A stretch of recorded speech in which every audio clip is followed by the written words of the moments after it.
आप क्या महसूस करते हो कि लोग इस बात को जज करते हैं कि मैडम ने शादी नहीं की है? हाँ, बहुत बिल्कुल जज करते हैं लोग। बहुत सारे लोगों की सलाहें भी मिलती हैं कि आपको शादी कर लेनी चाहिए, जरूरी है जिंदगी में, बुढ़ापे में कैसे चलेगा काम। सुनना तो है सबका, पर करना अपना ही है। राजनीति क्या है? राजनीति तो मुझे लगता है कि दिमागों का खेल है। मैं दिमाग के साथ ज्यादा नहीं चलती, मैं भावनाओं और दिल के साथ चलती। लोग कभी कभी बोलते हैं कि इंसान कभी कभी किन्हीं लोगों के लिए दो दिमाग लेके चलते हैं। मुझे ऐसा लगता है कि मैं दो दिल लेके चलती हूँ। हम अकेले आए थे, हम अकेले ही जाएंगे। समाज सेवा करने के लिए ज्यादा दिमाग की आवश्यकता नहीं है, नियत की और दिल की आवश्यकता है, संवेदनशील होने की आवश्यकता है। आज पुरुष प्रधान समाज में महिलाओं को अभी भी राजनीति से पीछे ही रखा जाता है। राजनीति की बात करें मैम, तो आपका रोल मॉडल कौन देखते हो आप बड़े स्तर पे जो राजनीतिज्ञ रहे हैं हमारे? मैं अटल बिहारी वाजपेयी जी मेरे आइडियल रहे हैं। अब्दुल कलाम जी को भी मैं मानती थी। नरेंद्र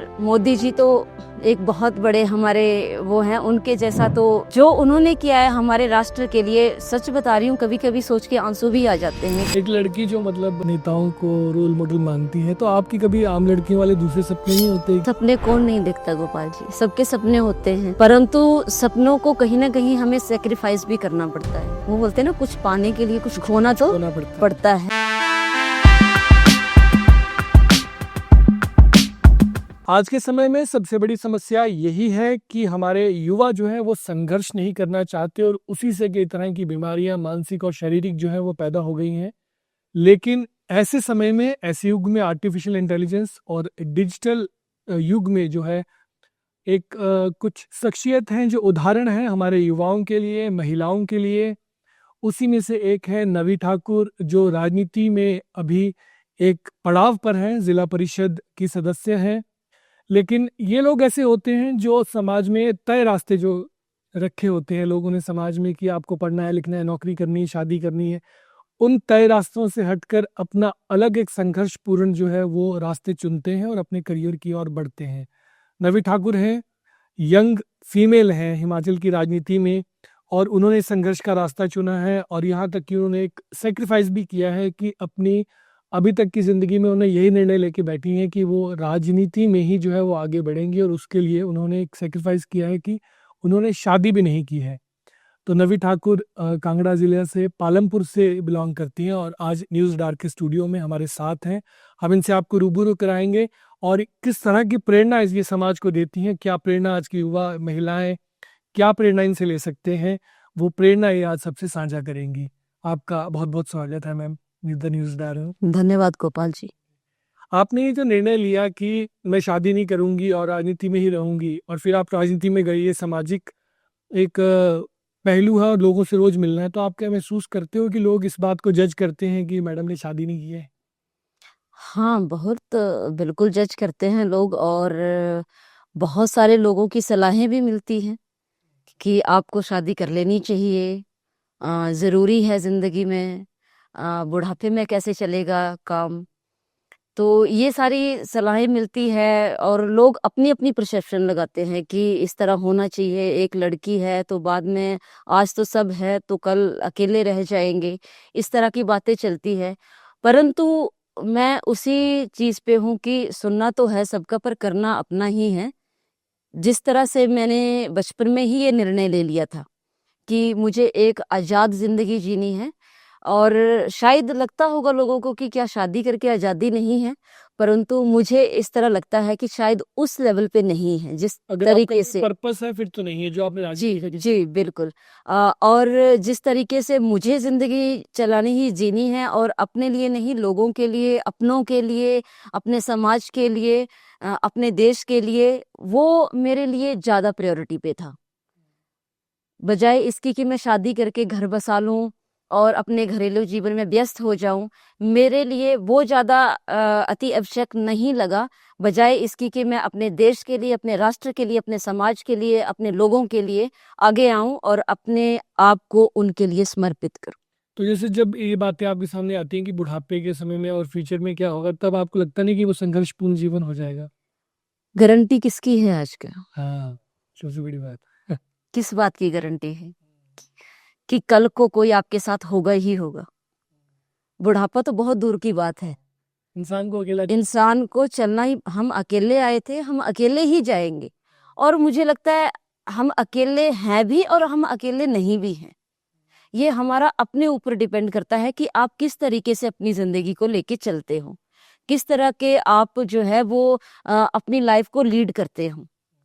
अगर होने को है तो हम अपने साथ किसी को ना लेके चले, हम अकेले ही रह ले, परंतु आप ये सोच के चले कि ये हमारा ही है और ये अंत तक हमारे साथ ही रहेगा, तो ये भी सच्चाई नहीं है कहीं पे, कहीं हाँ, ना ये भी कहीं सच्चाई नहीं है। और लोग कहते हैं कि बुरे समय में तो परछाई भी साथ छोड़ साथ सकती है। छोड़ जाती है।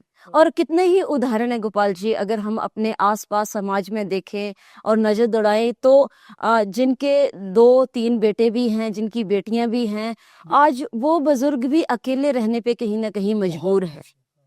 और वो बड़ा एक दुखदाई मुझे लगता है और पीड़ा देता है मेरे मन को कि क्यों क्यों उन माँ बाप ने उन बच्चों को इसमें लाया, संसारिक जीवन में लाया, कि आज वो उनके साथ ही नहीं खड़े हैं। मैं सबकी बात नहीं कर रही हूँ, परंतु बहुत सारे केसेस ऐसे हैं। और शादी हैं में भी ज्यादातर कोर्टों में यही केस बिल्कुल। और मैं वो वाला लम्हा और वो वाला क्षण समय अपने माँ बाप के जीवन में नहीं लाना चाहती थी कि हम 4 बहनें हैं, सब अपने अपने घर की हो जाए।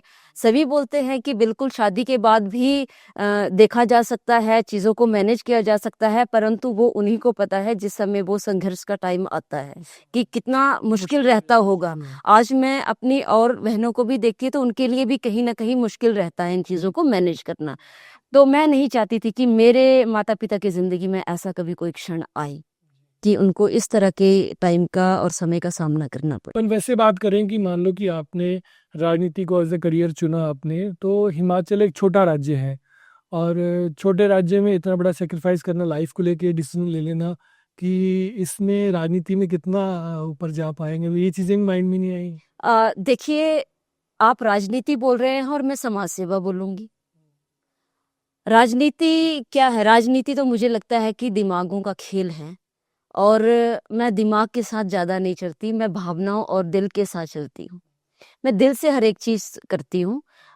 लोग कभी-कभी बोलते हैं कि इंसान कभी-कभी किन्हीं लोगों के लिए 2 दिमाग लेके चलते हैं। मुझे ऐसा लगता है कि मैं 2 दिल लेके चलती हूँ। पर इसका मतलब ये नहीं है कि मेरे पास दिमाग नहीं है, दिमाग भी लेके चलती हूँ। क्योंकि आपको समाज सेवा करने के लिए ज़्यादा दिमाग की आवश्यकता नहीं है, नियत की और दिल की आवश्यकता है, संवेदनशील होने की आवश्यकता है। आपके अंदर वो भाव होना चाहिए कि अगर कोई दुख में है तो आपके अंदर से वो आवाज आनी चाहिए कि अगर हम मनुष्य जीवन में आए हैं तो परमेश्वर ने हमें मौका दिया है कि हम किसी की सहायता कर सके, उसके काम आ सके। और मुझे लगता है कि उससे बड़ा सौभाग्य कोई नहीं है हमारे लिए। तो महिलाओं के लिए मैडम, जैसे अब आप इस सेक्टर में हुई, तो महिलाओं के लिए किस तरह की ईज है इस प्रोफेशन में, और आपने पहले जब चुनाव लड़ा तो किस तरह का आपका एक्सपीरियंस रहा? देखिए, ईज की बात तो आप करिए ही मत। ईजी तो बिल्कुल नहीं है, आसान राह तो है ही नहीं। और महिलाओं के लिए तो बहुत ही कठिन है। आज हम बात करते हैं कि हम 21वीं सदी में हैं और आज महिला और पुरुष समाज में एक बराबर है। कहने को अच्छी लगती हैं बातें, कहने को बहुत अच्छी हैं, परंतु अगर हम प्रैक्टिकली, जिस तरह मैं भी प्रैक्टिकली ग्राउंड पे इन चीज़ों को फेस करती हूँ, तो ये कहीं ना कहीं सत्य नहीं भी है। महिलाओं को आज भी स्ट्रगल करना ही पड़ रहा है, राजनीति में भी। और राजनीति में सबसे बड़ा स्ट्रगल है आज आज पुरुष प्रधान समाज में महिलाओं को अभी भी राजनीति से पीछे ही रखा जाता है। वो पुरुष प्रधान समाज नहीं चाहता कि कोई महिला हमारे ऊपर आके हमें लीड करे। हाँ, वो एक रहती है। ये सच्चाई है। देखिए, शायद मेरी बातें कहीं ना कहीं चुभेंगी बहुत लोगों को, परंतु सच बोलना हमारा अधिकार है। और जब तक हम सच्चाई नहीं बोलेंगे तो हमारा पढ़े लिखे होने का और कोई महत्व भी नहीं रह जाता है। तो ये सच्चाई है और ये प्रैक्टिकली है। मैंने अपने अपने आप में इस चीज़ को फेस किया है और देखा है। मैं अपनी ही बात नहीं कर रही हूँ, मैं बहुत सारी समाज की महिलाएं जो राजनीति में हैं उनकी भी बात कर रही हूँ कि वो कहाँ तक सीमित है, उनको किस लेवल तक सिर्फ मैं इस्तेमाल और यूज़ का शब्द, ये शब्द यूज़ नहीं करूँगी उनके लिए, है ना, सम्माननीय है सारी और सबकी अपनी डिग्निटी है। परंतु आज भी बुरा लगता है मुझे, मैं खुल के बात करूंगी आपसे, मुझे बुरा लगता है जब कोई नेता आते हैं, बड़े लोग, तो महिलाओं को सिर्फ एक स्वागत तक सीमित रखा जाता है, एक तिलक लगाने तक सीमित रखा। ठीक है, वो भी बहुत अच्छी बात है, वो भी मान सम्मान की बात है, परंतु जब मंच पे जगह देने की बात आती है तो बहुत सारे नेताओं की सांसें फूल जाती हैं उन चीज़ों में कि महिलाओं को हम स्टेज पे कैसे बिठा सकते हैं।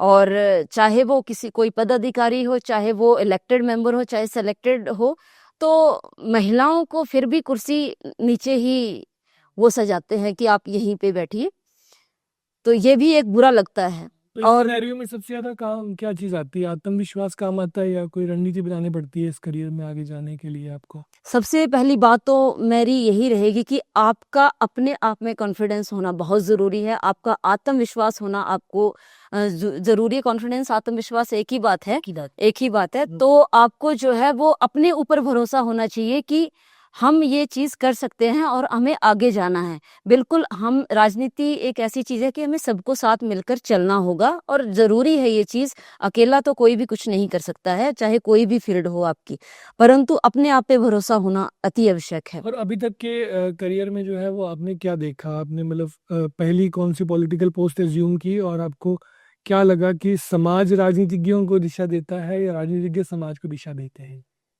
मेरे हिसाब से पहली मेरी पोस्ट जो थी वो जिला परिषद की थी, जो मैंने इलेक्शन अपना फाइट किया, चुनाव लड़ा। 5 साल मुझे अच्छे बहुमत से जीत जो है वो प्राप्त हुई थी। लोगों ने भरपूर प्यार दिया 2020 था। में? जी, 2020 में। और उसके बाद 5 साल मैं फील्ड में लोगों के साथ रही। लोग बहुत प्यार देते हैं जब आप उनके काम आते हैं ना गोपाल जी, और बहुत अच्छा लगता है जब सच्चे दिल से आप लोगों से मिलते हैं, आप सच में ही उनकी हेल्प करना चाहते हैं, उनके काम करना चाहते हैं, तो वही प्यार आपको लोगों से भी मिलेगा, ऐसा नहीं है। और लोग जो है मान सम्मान भी देते हैं, प्यार भी देते हैं, और आगे के लिए आपको जो है वो कॉन्फिडेंस भी देते हैं, आपका आत्मविश्वास भी बढ़ाते हैं कि आगे के लिए आप ही हमें चाहिए।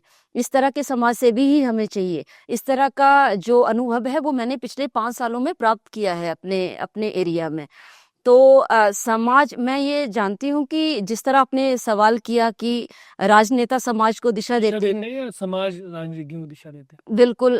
अब ये वाइस वर्सा है, कहीं ना कहीं समाज जो है वो राजनेता को दिशा देता है, क्योंकि समाज के हिसाब से भी चलना पड़ता है। जरूर अपनी मनमानी तो नहीं चलेगी हर जगह पे कि राजनेता सोचे कि जो मैंने फैसला ले लिया वो सही है और वो फाइनल है। हमें लोगों के हिसाब से चलना पड़ेगा। लोगों ने हमें चुना है, लोगों के द्वारा हम चुने गए हैं, और एक संवैधानिक पावर पे हमें बिठाया है, तो हमें लोगों के साथ मिलके, लोगों की राय के साथ, लोगों के तरीके से हमें काम करना होगा ग्राउंड पे। हम कैसे जानेंगे कि किसी को क्या चाहिए जब तक लोग हमें नहीं बताएंगे कि हमें क्या चाहिए? तो उनके तरीके से हमें काम करना होगा, ना कि अपने तरीके से कि यहाँ पे ये होना चाहिए। हमें लोगों के साथ मिलके काम जो है वो आगे भारत चलाना की होगा। राजनीति की बात करें मैम, तो आपका रोल मॉडल कौन देखते हो आप बड़े स्तर पे जो राजनीतिज्ञ रहे हैं हमारे? देखिए, मेरे शुरू से ही जब मैं छोटी थी, अभी इतनी ज़्यादा राजनीति की समझ भी नहीं थी मुझे, तो मैं अटल बिहारी वाजपेयी जी मेरे आइडियल रहे हैं। उसके बाद जो है अब्दुल कलाम जी को भी मैं मानती थी, और नरेंद्र मोदी जी तो एक बहुत बड़े हमारे वो हैं। उनके जैसा तो जो उन्होंने किया है हमारे राष्ट्र के लिए, सच बता रही हूँ, कभी-कभी सोच के आंसू भी आ जाते हैं कि जिन्होंने अपनी पूरी ज़िंदगी, पूरी लाइफ जो है वो देश के प्रति समर्पित कर दी, राष्ट्र के प्रति समर्पित कर दी, लोगों के लिए समर्पित कर दी, और हमारे देश को, हमारे राष्ट्र को पिछले 10-15 सालों में इतना ऊपर ले गए, जिसकी हमने कभी कल्पना भी नहीं की थी। और पूरा विश्वास है हमें कि आने वाले समय में हमारा जो, जिस तरह से उन्होंने संकल्प लिया है 2047 तक जो है वो हम विश्व गुरु बनेंगे, तो वो निश्चित तौर पे जो है वो पूरा होने वाला है। और मैं क्या, हम सभी अपने आप को बहुत ज़्यादा सौभाग्यशाली समझते हैं कि उनके नेतृत्व में, उनके कार्यकाल में हम जो है वो ये चीज़ें देख पा रहे हैं और अनुभव कर पा रहे हैं। इससे बड़ा सौभाग्य क्या हो सकता है? एक लड़की जो मतलब ऐसे नेताओं को रोल मॉडल मानती है, तो आपकी कभी आम लड़कियों वाले दूसरे सपने नहीं होते कि मैं पढ़ी लिखी, आपने भी कोई एजुकेशन आपने की होगी, जॉब की है आपने, तो वो क्या की है वो हमारे दर्शकों को आप बताइए। और कि कभी आपके सपने ऐसे नहीं रहे कि मैं भी विदेश जाऊं, जॉब करूं, एक आरामदायक करियर करूं, ये सब रोल मॉडल्स एंड ही लाइफ? सपने कौन नहीं देखता गोपाल जी, सबके सपने होते हैं, परंतु सपनों को कहीं ना कहीं हमें सेक्रीफाइस भी करना पड़ता है। वो बोलते हैं ना, कुछ पाने के लिए कुछ खोना तो होना पड़ता है। पड़ता है। और सेक्रीफाइस किया है मैंने, पर शायद मुझे उस समय बुरा लगा हो वो सेक्रीफाइस करना, परंतु आज मुझे कहीं ना कहीं समझ आ रही है कि जो भी होता है वो अच्छे के लिए होता है। अ, ईश्वर कभी भी आपका द्वार, पहला द्वार बंद नहीं करता जब तक वो दूसरा ओपन ना करना। वो तभी आपका पहला दरवाजा बंद करेगा जब तक आपका दूसरा वो खोल देगा, बहुत है ना। तो मेरे साथ भी ऐसा हुआ, विदेश के सपने भी देखे, पढ़ाई भी की, कॉर्पोरेट सेक्टर में काम भी किया, प्राइवेट जॉब्स भी की, है ना, बहुत सारी पढ़ाया भी, जिस कॉलेज में पढ़ती थी उसमें पढ़ाया भी। तो बहुत सारी चीज़ें की, बहुत सारे स्ट्रगल देखे लाइफ में, घर से स्ट्रगल देखे, समाज में स्ट्रगल देखा, रिश्तेदारी में स्ट्रगल देखा, अपनों के साथ, दोस्तों के साथ, सबने उतार चढ़ाव जो है वो बहुत देखा, परंतु ठीक था, अच्छा था। उस संघर्ष ने आज मुझे इतना स्ट्रांग बना दिया कि मुझे ये लगता है कि हाँ, मैं कहीं ना कहीं अब इस वर्ल्ड को, इस दुनिया को, इस समाज को, सबको फेस करने के कहीं ना कहीं लायक बन गई हूँ। बहुत सही। तो इसमें मैम ये बताओ कि जैसे पॉलिटिक्स में ना, हमारे हिमाचल पॉलिटिक्स में क्या है कि पॉलिटिशियन और लोगों के बीच में ज़्यादा दूरी नहीं है, तो कई बार क्रिटिसिज्म भी मुंह पे झेलना पड़ता है। तो आपको कभी ऐसा हुआ? होता है, बहुत बार होता है। सम टाइम होता है कि हम देखिए, हम मनुष्य हैं, हम इंसान है ना। अब सबकी अपनी अपनी राय भी होती है, परसेप्शन भी होती है। कुछ लोगों को दिखता है कि ठीक है, सामाजिक तौर पे जनरल काम चल रहे हैं, अच्छा काम हो रहा है। कुछ लोग सोचते हैं कि हमारा पर्सनल काम हो, और अगर कहीं पे नहीं होता है तो वो लोग निराश हो जाते हैं।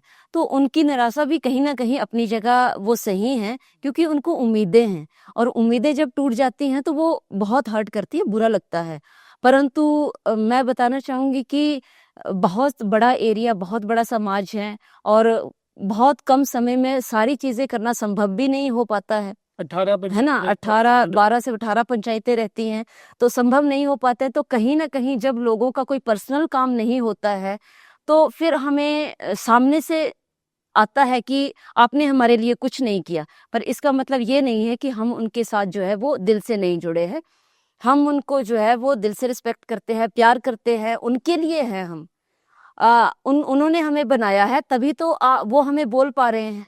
अगर उन्होंने नहीं बनाया होता तो वो हमें बोलते भी क्यों, है ना। अब उन्होंने वोट दिया है, उन्होंने उम्मीद रखी है, तो इसलिए वो हमें बोल रहे हैं।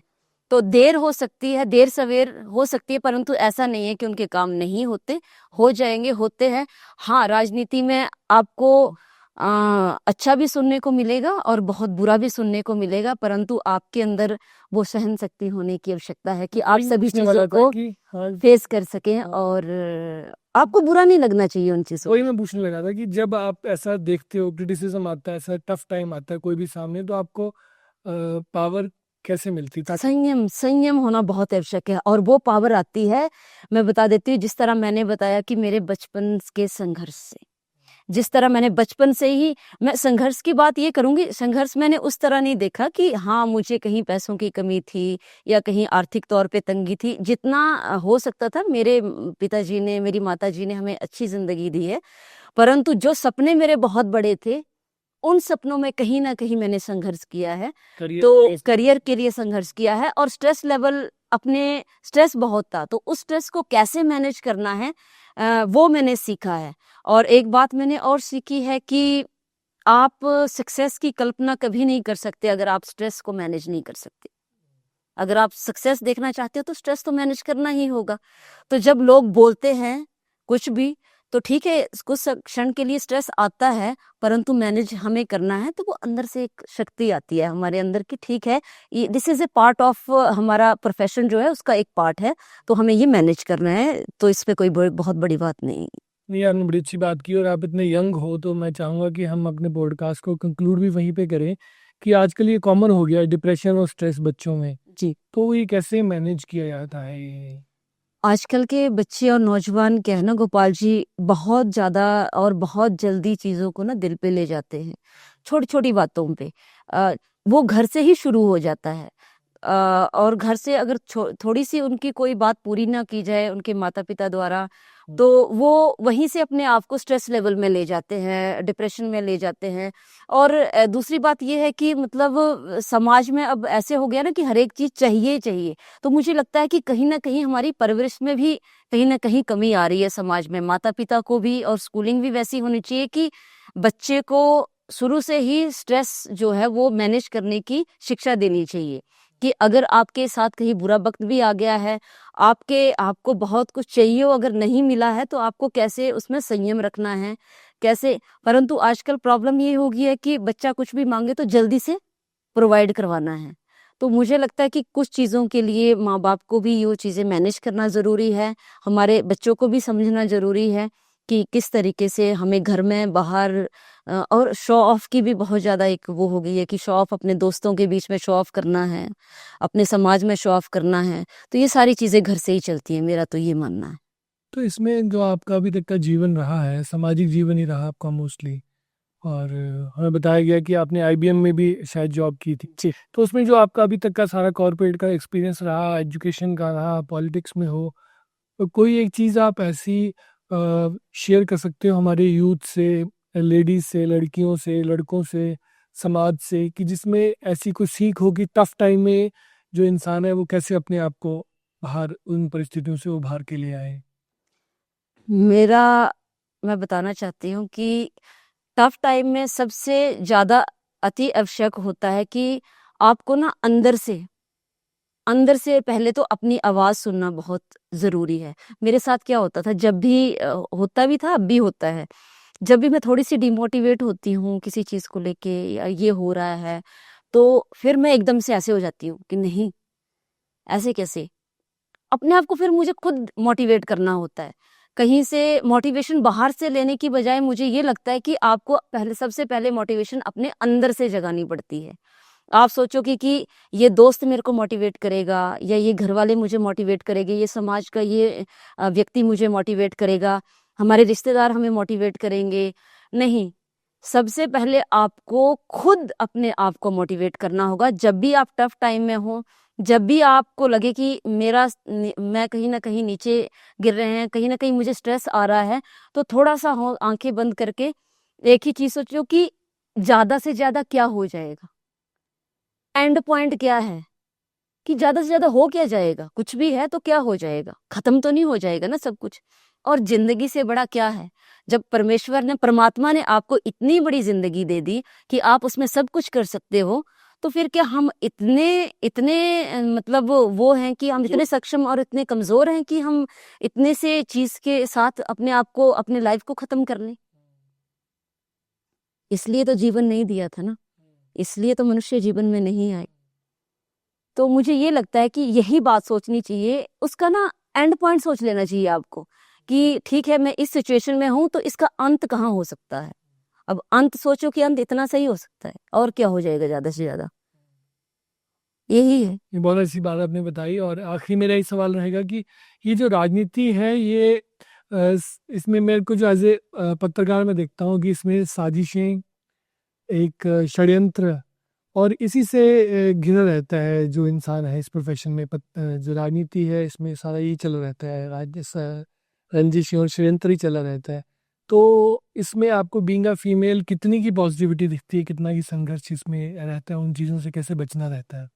ये दांव-पेच तो वही लोग खेलते हैं ना कि जिनको सिर्फ़ अपने लिए ही देखना है, कि जी मुझे ही सब कुछ चाहिए, मुझे ही ये पद चाहिए, मुझे ये वाली पोज़ीशन चाहिए, यहाँ भी मैं ही होना चाहिए और वहाँ भी मैं ही होना चाहिए। तो वो सारे षड्यंत्र रचेंगे। जिस इंसान ने सोच ही लिया है कि यार हमें करनी समाज सेवा है, हमें लोगों के बीच में रहना है, पद मिले, पोज़ीशन मिले, फ़र्क क्या पड़ता है? जब लोगों के लिए काम करना है तो फिर आप बिना पोजीशन के भी तो काम कर ही सकते हो ना। और फिर देने वाला कौन है? हमारी तो क्या हैसियत है कि हम किसी को दें या कोई हमें कोई पद प्रतिष्ठा दे। जब हमें मिलना होगा तब हमें मिल ही जाएगा, जब नहीं मिलना होगा तब नहीं मिलेगा। और जो अति महत्वाकांक्षी होगा षड्यंत्र तो वो रचेगा। कि हमें इस तरीके से ये चीज़ें करनी है यही। और राजनीति तो मुझे लगता है कि राजनीति, मैं तो अपने जीवन में राजनीति वाला शब्द लाती नहीं हूँ, मैं तो हूँ ही सोशल वर्कर।